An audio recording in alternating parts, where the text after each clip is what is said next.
നമസ്കാരം. News corner വാർത്തയിലേക്ക് എല്ലാ പ്രേക്ഷകർക്കും സ്വാഗതം. തിരൂരങ്ങാടിയിൽ വിൽപ്പനയ്ക്കെത്തിച്ച MDMA-യുമായി 2 യുവാക്കളെ പോലീസ് പിടികൂടി.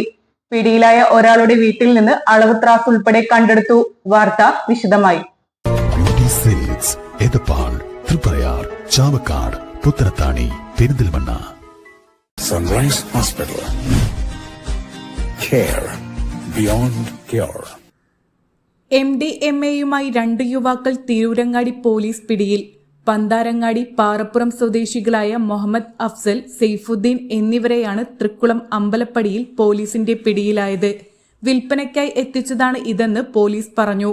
പോലീസിന് കിട്ടിയ രഹസ്യവിവരത്തിന്റെ അടിസ്ഥാനത്തിൽ തിങ്കളാഴ്ച രാത്രി 9:30 വാഹനം പരിശോധിച്ചപ്പോഴാണ് 1.80 ഗ്രാം MDMA-യുമായി യുവാക്കൾ പിടിയിലായത്. പ്രതികളിൽ ഒരാളുടെ വീട്ടിൽ നിന്ന് അളവ് ത്രാസ് ഉൾപ്പെടെ പോലീസ് പിടികൂടിയിട്ടുണ്ട്.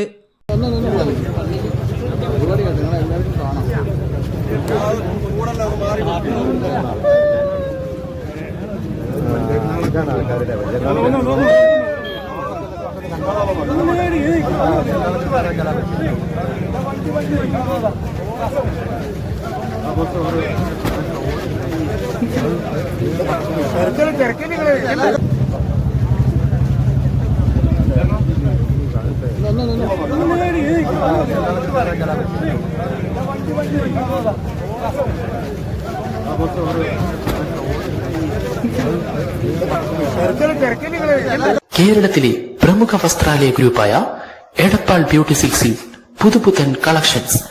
വിവാഹാഘോഷങ്ങൾ, മറ്റു ആഘോഷങ്ങൾ ഏതുമാകട്ടെ, നിങ്ങളുടെ മനസ്സിനിണങ്ങിയതും ബഡ്ജറ്റിനിണങ്ങിയതുമായ എല്ലാവിധ വസ്ത്രങ്ങളും ബ്യൂട്ടി സിൽക്സ് നിങ്ങൾക്കായി ഒരുക്കിയിരിക്കുന്നു. Edappal, Triprayar, Chavakkad, Puthanathani, Perinthalmanna. Sunrise Hospital. Care beyond cure.